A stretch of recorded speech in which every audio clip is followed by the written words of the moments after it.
Mukhang mahihirapan akong makasakay. Hindi nila priority na pasakay ng mga Pinoy. Wala namang masama kung magbabaka sakali.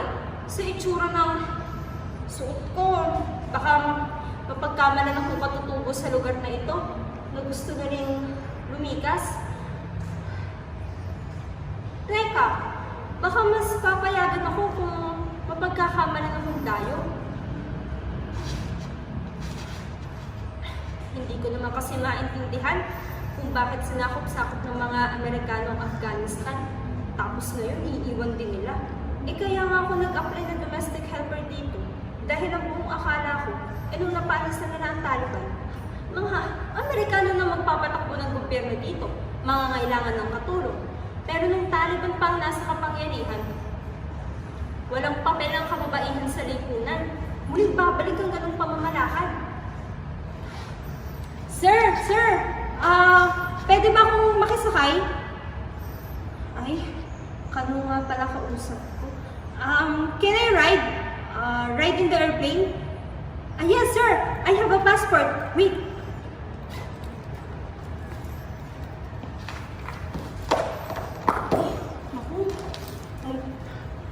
Muntik pang mawala ang picture ni Omar. Hayaan mo, magkikita rin tayo. Malapit na. Yes, this is my passport. And this is my good-looking boyfriend. Please, sir, I want to go back home. I want to see my parents in the Philippines. Sir, please. I'm begging, please, sir. I want to go back home, please.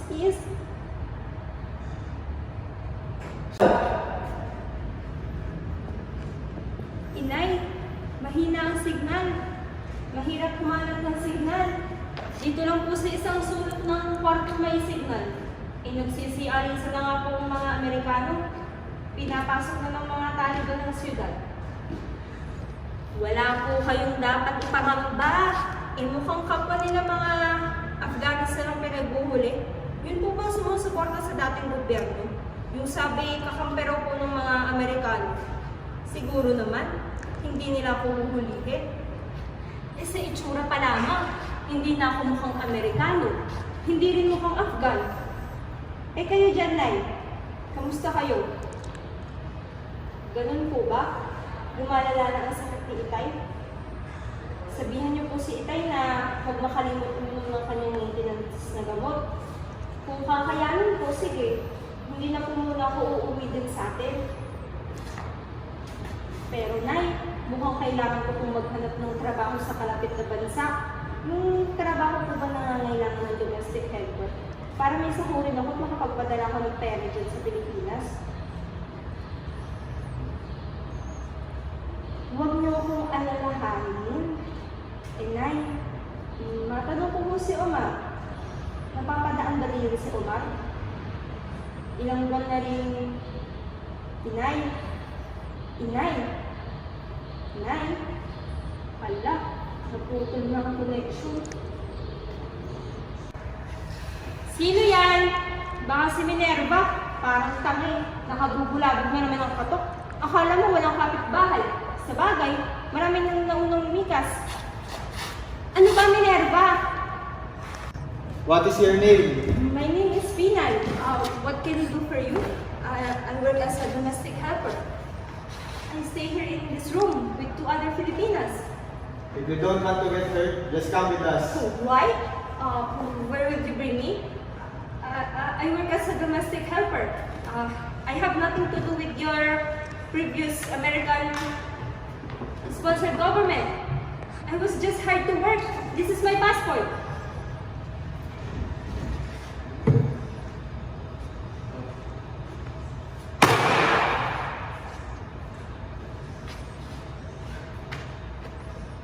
Don't take away my cell phone, sir. Please. I have nothing to do with your... Please, sir. Just come with us. Why?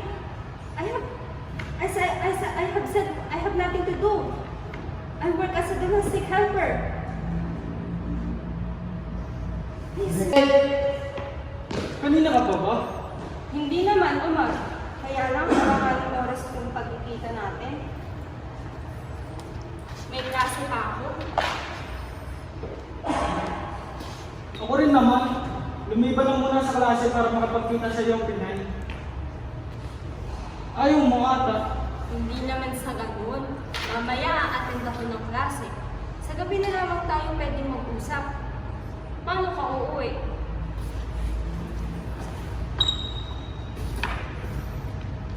Makikitulog muna ako sa apartment niyo. Pwede ba? Gusto ko sana. Kaso hindi uuwi ang pinsan kong si Hana. Alam mo namang madaldal yun. Baka pag nakita tayo subukay na inayan kita eh. Hindi pa ba alam ng iyong magulang ang ating relasyon? Sabi na nga tutol sila sa iyo, Omar. Dahil ba ako'y Muslim at kay Kristiyano? Isa yun sa mga dahilan. Ang gusto ni Itay ay matapos ko ang pag-aaral ko. Para kapag tapos na ako, ay makatulong na ako sa kanila. Kahit na naman makasal na tayo, hindi kayo pagkakait ang kagustuhan mo makatulong sa iyong pamilya kung kailangan. Ganun din naman ang pangako natin sa isa't isa. Kaya yung pangako mo, magtapos ka ng pag-aaral, Omar.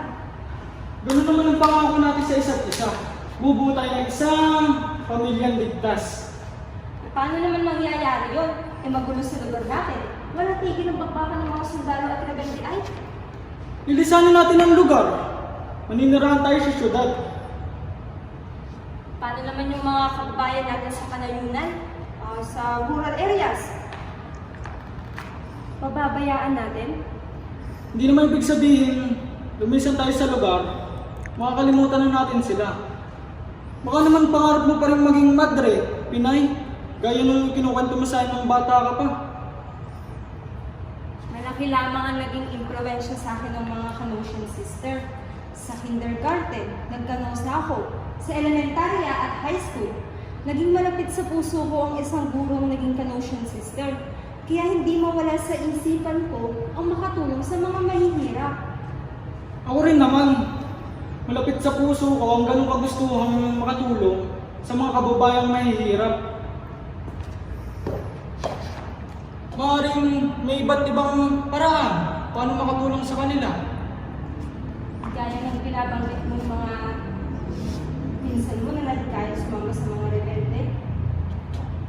Hindi ko sila masisi. Pakaramdam nila, nilabastahan ng kanilang pananampalataya, nilalabastahan pa ang kanilang pagkatao. Huwag mong sabihin, susunod ka sa kanilang yapak.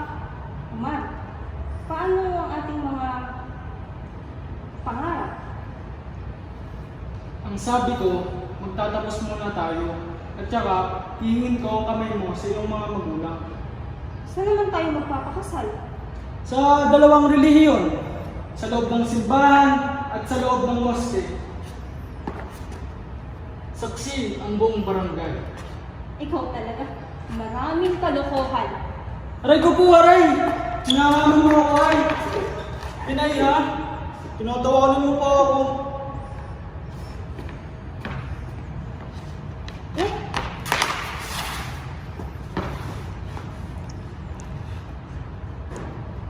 Teka, tigil mo na, Omar. Paparating ang pinsan ko. Pag nakita ka nun, panigurado magsusundo yung pinainayan kita.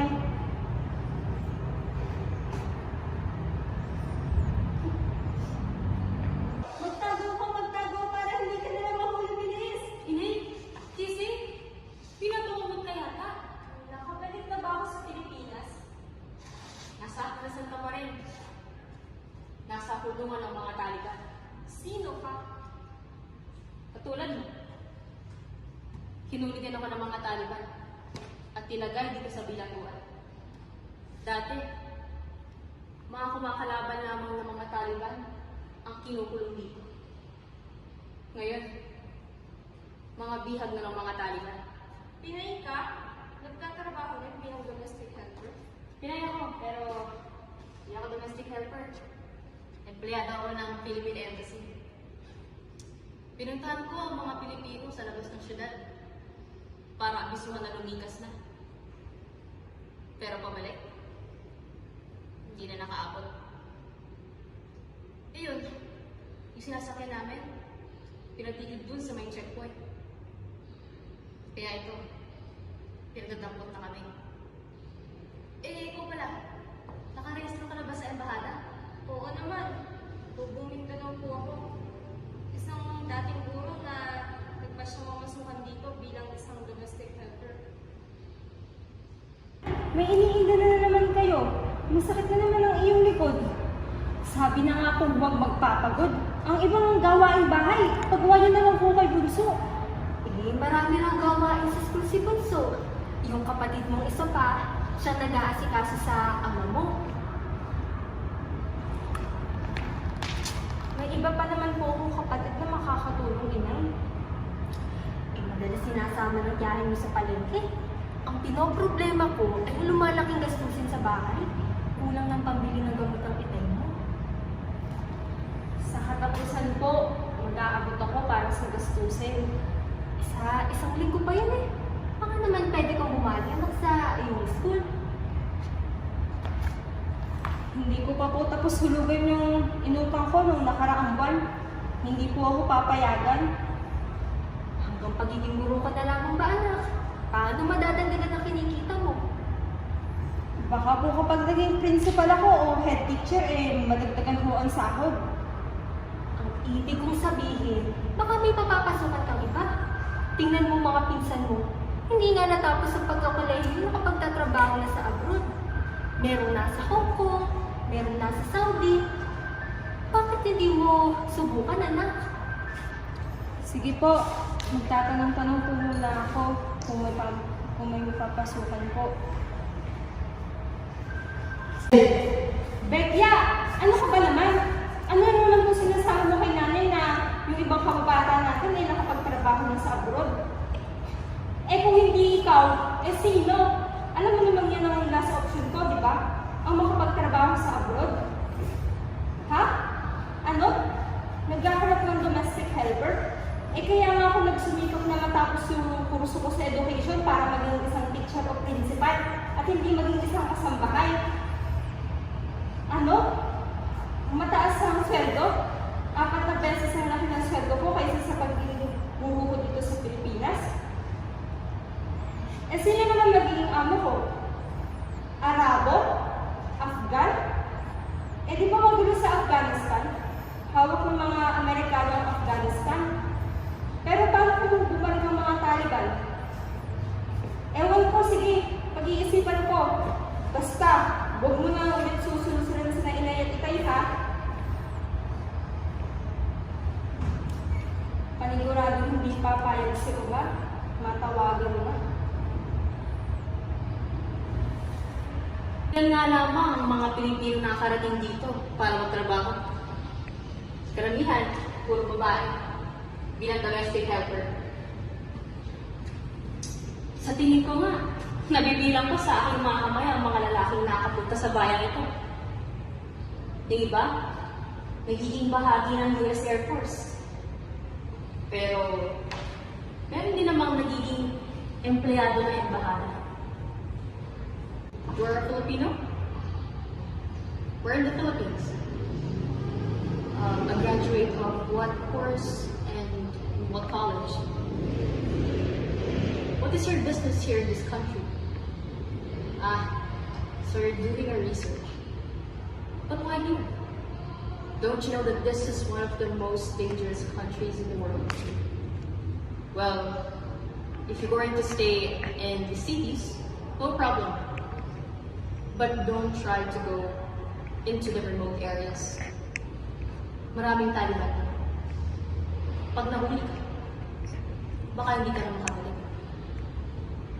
Baka hindi ka na makawala. Well, anyways, may I complete name?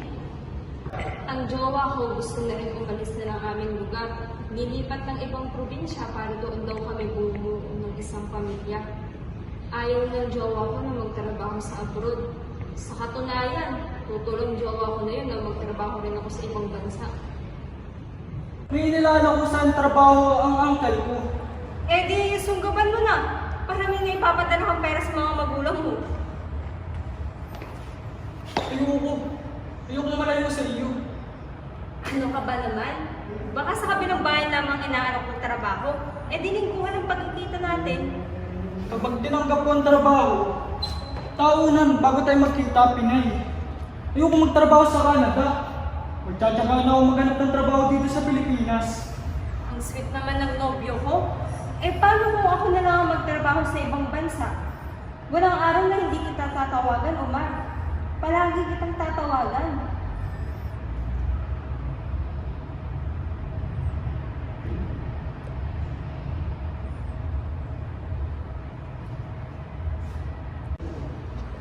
Sino ka? Kilala ba kita? Bakit ka naparito? Pinapunta ko ng iyong kuya rito. Maupo ka. Sigurado akong walang nakasunod sa akin. Kumusta si kuya? Sa isang enkwentro, pinangalan sa hitang iyong kapatid. Mabuti na lang at nakaligtas siya. Nagpapagaling siya. May inindang karamdaman ng aming itay. Mahirap ipalam kay itay ang nangyari kay kuya.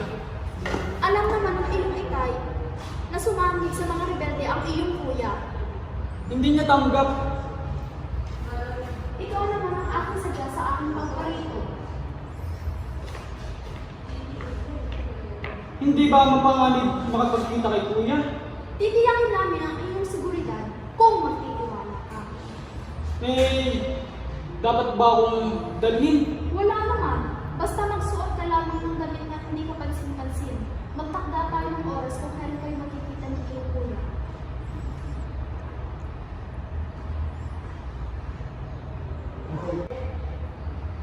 How should I call you? By your name? As I have said, call me by my name, or the way they called me in the Philippines. The word is Yaya. Yes, you can call me Yaya. That's easy to remember? Yes, my yaya. After playing, you should learn how to arrange your toys. Pick up all your toys and put them back in the cabinet. But the cabinet is already full of toys. Should I just throw them? They're a lot for Afghan children. Why don't you just share and give your extra toys to poor children? You're a good yaya. But do you believe in Allah? I'm a Christian. I believe in God.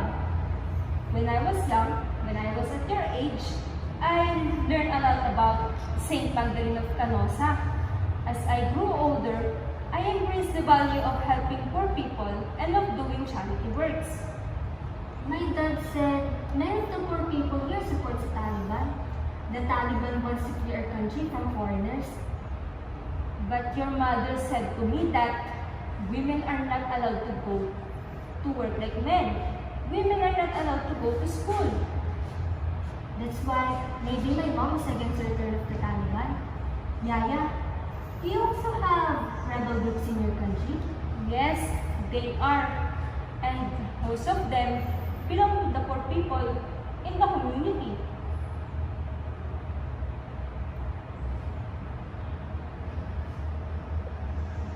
Yes, sir. I'm one of the staff here at the Philippine Hospital in Jackson. How can I help you? So you're going to see the Filipino.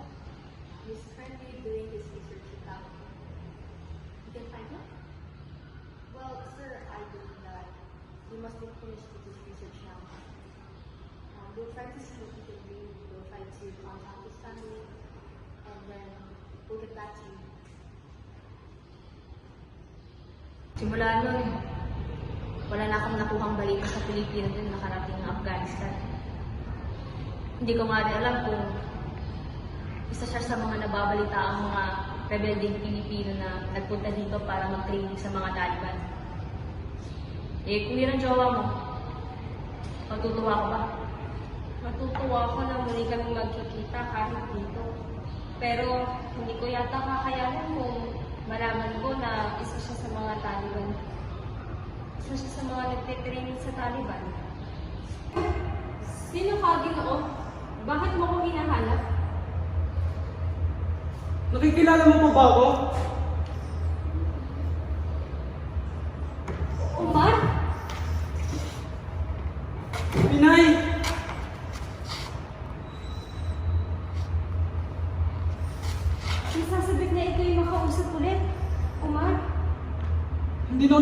mag-apply sa'yo. Masalimutan dahilan, Pinay.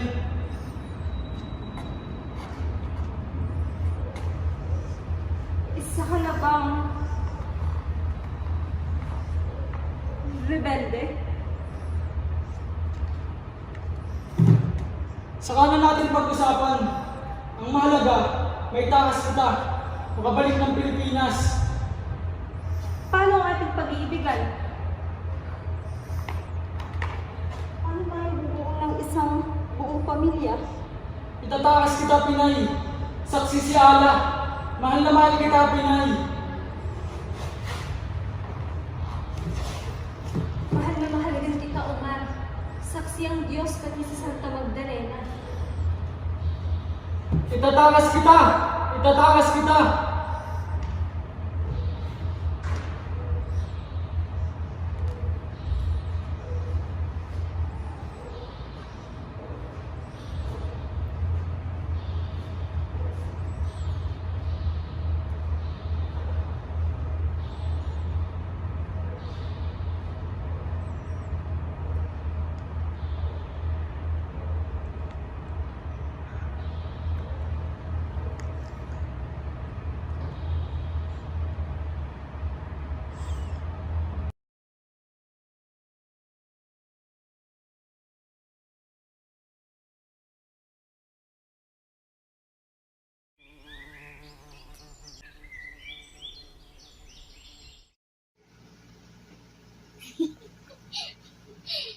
Sana hindi nilang makita papunta sa kabubatan.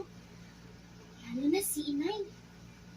Pero, palubog na kasi ang arot.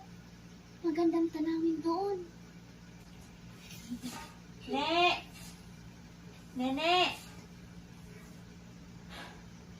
Nasaan kaya ang batang ito? Nene!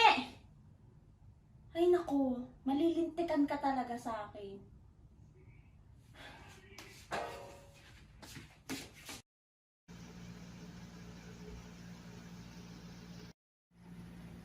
Nako! Napakaing agila! Mamamatay na ba ako? Hindi maaari!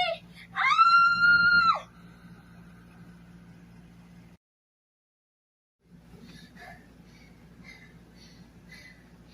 Patay. Kinarinan niya pala yun. Hinahuli naman ako ni ate. At saan ka na naman ang galing? Eh, kanina ka pa hinahanap ni Inay. Sinasabi ko na nga ba? Ah! Alam ko na! Natakas muli ako! Hoy! Lagot ka sa Inay! Nagpunta ka na naman dun, ha? Naalala ko nga pala. Tinatake ko kanina ng agila. Kinabahan ako pero nagkamangha talaga. Pero tataka nga lang ako, bakit kaya hindi ako inatake kanina? Ay, mabuti na lang daling ko to sa aming kapitan.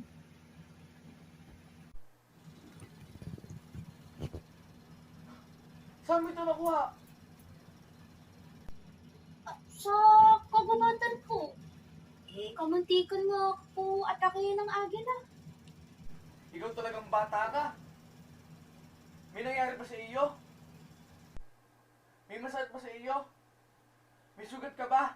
Ano? Teka lang po. Patupusin niyo muna nga ako.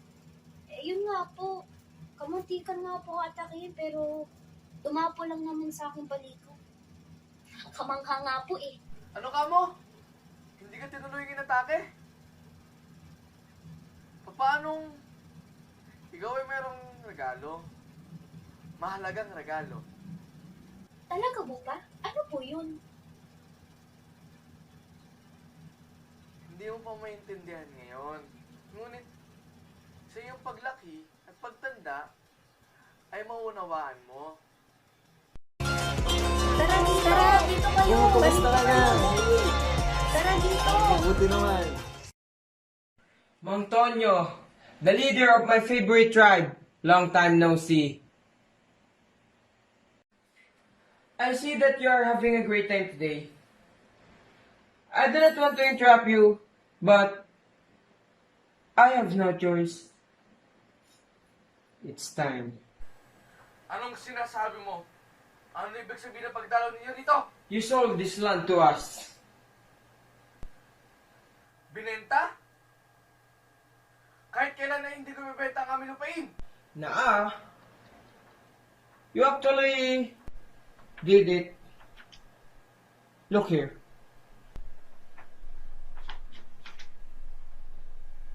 It's your signature, right? Hindi ito ang pag-usapan. Mga sinungaling kayo. Mga manloloko. Ang sinabi ninyo, ng araw na iyon, ay tutulungan nyo kami sa pag-angkat ng aming produkto papunta sa labas ng bansa. Well, it's not my fault that you're stupid. And unfortunately, uneducated. Please, Mang Tonyo, let's not make this situation hard. You just need to live effective immediately. Leave? Alis? Hindi! Lupain namin ito! Oh, come on. I'm asking you all nicely. Do not make me hurt you. Mag-awang-awang kamay tayong lahat. This is all you want? Then I'll give it to you. Get them all.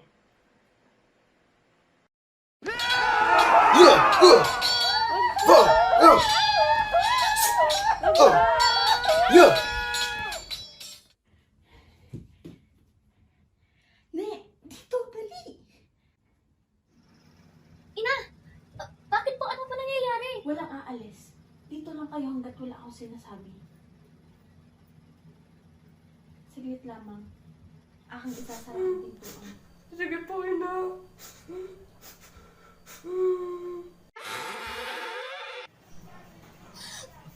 Wag po, wag po. Umawa po kayo sa amin.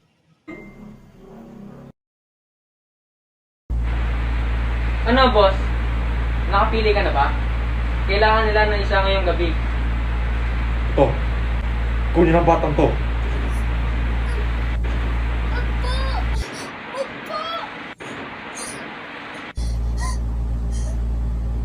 Subukan mo sumigaw.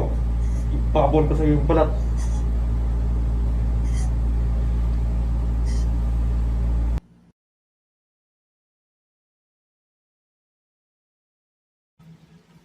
Hoy, hindi ba sinabi ko sa'yo na labhan mo ang mga ito? Ma'am, nilaban ko naman po yan. Nilabhan? Tignan mo nga. Mukha ba yung nilabhan? Ma'am, nilaban ko naman po ito nung nakaraan. Pasensya na po. Nilaban ko na lang po nito. Hindi. Itapon mo na lang yan. Baka walang kwenta mo.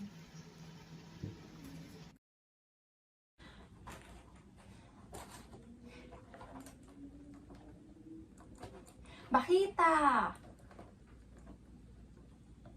Bakita! Ma'am, bakit po? Nawawala ang gintong kwintas ko rito. Ikaw bang kumuha? Ma'am, hindi ko po kinuha. Pero nung nakaraan po, nakakita ko po yung alas niyo. Imposibleng mawala yun dito. Hindi ko naman ginamit. Ikaw lang huling pumasok sa kwartong ito, sabi ng aking anak. Hindi po, ma'am. Hindi po talaga ako nagnakaw ng alahas niyo. Ma'am, look. Nakita ko sa kwarto ni Yaya. Nagsisuling ka na, ha? Ang kapal ng mukha mo pag nakawan ako, pagtas ng bigyan ng trabaho rito. Ma'am, hindi po talaga ako nagnakaw. Ma'am, ano pong gagawin niyo? Ma'am, nagsasabi po ako ng totoo. Ma'am! Alay! Ma'am! Ang sakit po! Ang sakit!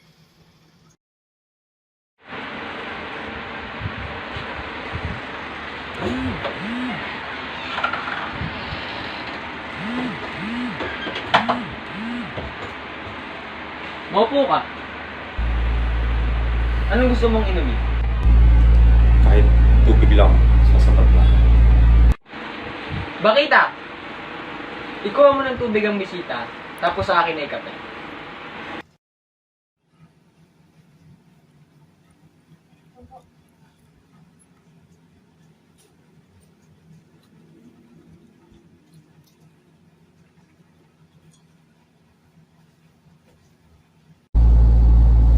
Bago ninyong patulong yon. Oo, pinapaalis na ng aking asawa at ninakaw daw niya ang kanyang kwintas. Hindi ko naman mapalayas dahil nakakatulong naman siya rito sa bahay. Pero sabi ng aking asawa ay kailangan niyang umalis. Kung hindi, siya maalis. Mukha naman siya mabait. Hindi gagawa ng masama. At isa pa, kakaiba siya. May kakaiba sa kaniyang kulay. Talaga ba? Minsan ay marumi tayong Korean. Kinakailangan ko ng kasabahan. Gusto mo ba siyang kunin? Magkano? Alam mo talaga kung paano nakukuha ang aking Pilipino. 100,000. Bakit ah? Mag-impake ka na. Sir, wag naman po. Pag may nagawa naman po ako kasalanan, hindi na maulit po.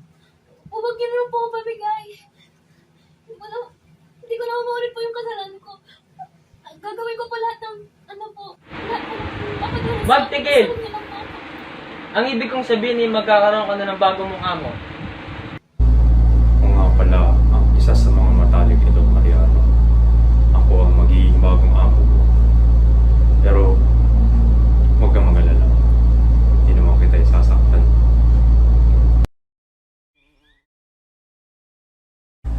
Tignan mo ang mga alipin. Isa-isayin mo nang malaman mo kung may tumatakas at sino pa ang natitira. Pangalan, Abdo.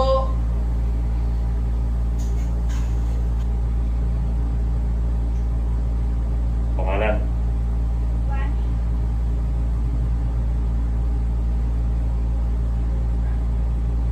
Pangalan. Ano yung sabihin ko? Teka. Ano nga ba pangalan ko?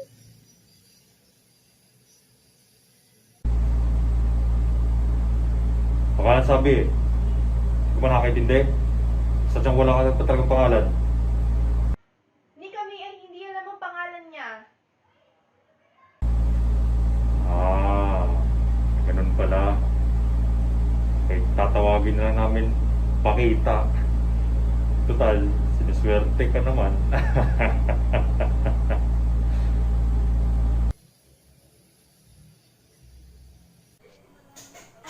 Ibig sabihin nun, hindi ba?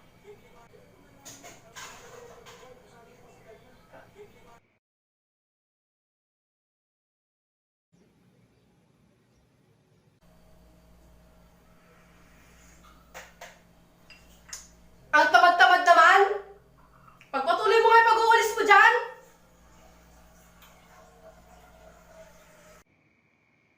Sadyang napakatamad talaga.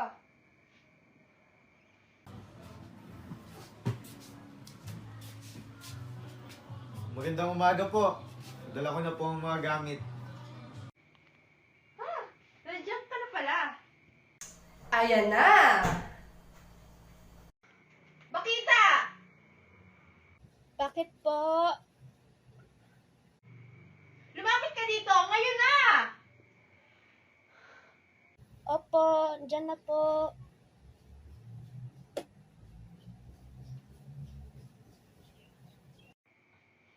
We want her to be scarred. Simulan mo na! Yes, madam. As you wish.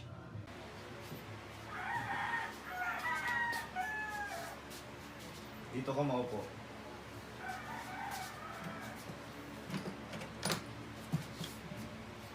Pupumpisahan ko ng pagtatato sa'yo.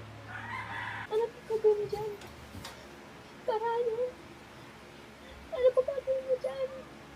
Aray! Ang Huwag kang malikot! Napakalikot mo! Ano po? Ang sakit! Konting tiis na lang. Matatapos na to. Yan, tapos na. Lalagyan ko na lamang ng asin ng iyong sugat para mabilis itong matuyo. Oo, huwag kang malikot. Mas lalong sasakit yan.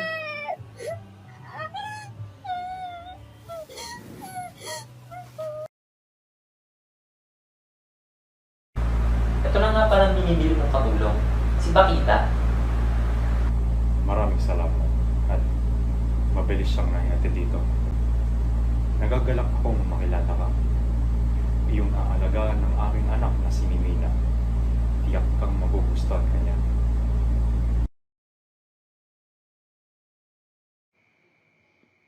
Ako hindi na makapag-intay na makapag-aral sa Venice. Masaya ako para sa'yo, Mimina. Kaya swerte mong bata na makakapag-aral ka sa isang magandang eskwela.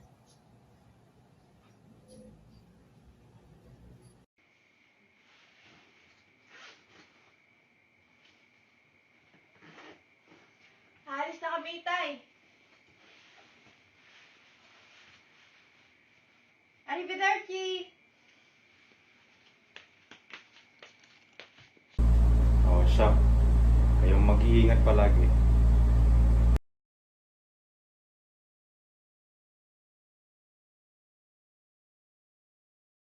Sino kaya siya? Kay ubod naman siya ng bait. Mimina, mauna ka na. May pupunta lang ako doon. Bakit? Ano gagawin mo? Sige na nga! Magandang umaga po. Ako po si Bakita. Bago ka lamang dito? Opo, bago lamang po ako dito. Gusto mo malaman kung sino si Jesus? Si Jesus? Mahal ka Sino niya po ng si higit pa sa Jesus? inaakala mo. Gusto lang niyang maging masaya. Ngunit, paano mamahalin ni Jesus ang isang katulad kong isang alipin na wala naman ako may bibigay sa kanya? Makinig ka sa akin. Gaano man kawalang halaga ang nararamdaman mo, sa mata ni Jesus ang iyong buhay ay may malaking halaga. Ibinuhos ni Jesus ang kanyang dugo para sa ating lahat, na walang eksepsyon. At maidagdag ko lang, lahat tayo ay alipin din. Tayo ay lingkod ni Jesus.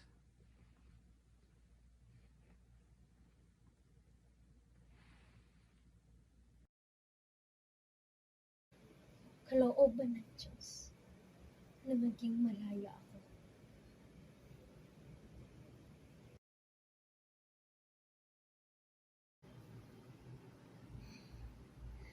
Ako'y nasasabik ngayong araw. Handa ka na bang tanggapin ang sakramento ng binyag?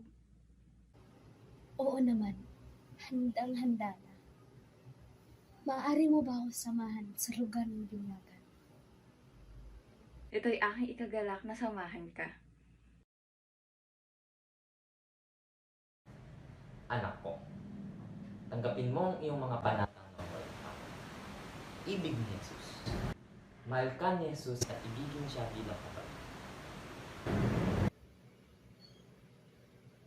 Tito, naging isa akong anak ng Diyos. Sa kalooban ng Diyos, mayroong dakilang kapayapaan. Kung wala tayong pananampalataya sa Panginoon, ano ang gagawin natin sa mundong ito? Ang buong buhay ko ay isang regalo mula sa Diyos, at ang mga tao ay naging kanyang mga instrumento. Nagpapasalamat ako sa Kanya sa pagbibigay ng kaloob ng pananampalataya. Kung igugugol ko ang natitirang bahagi ng aking buhay sa aking mga tuhod, hindi ito sapat upang ipahayag ang aking pasasalamat sa mabuting Panginoon.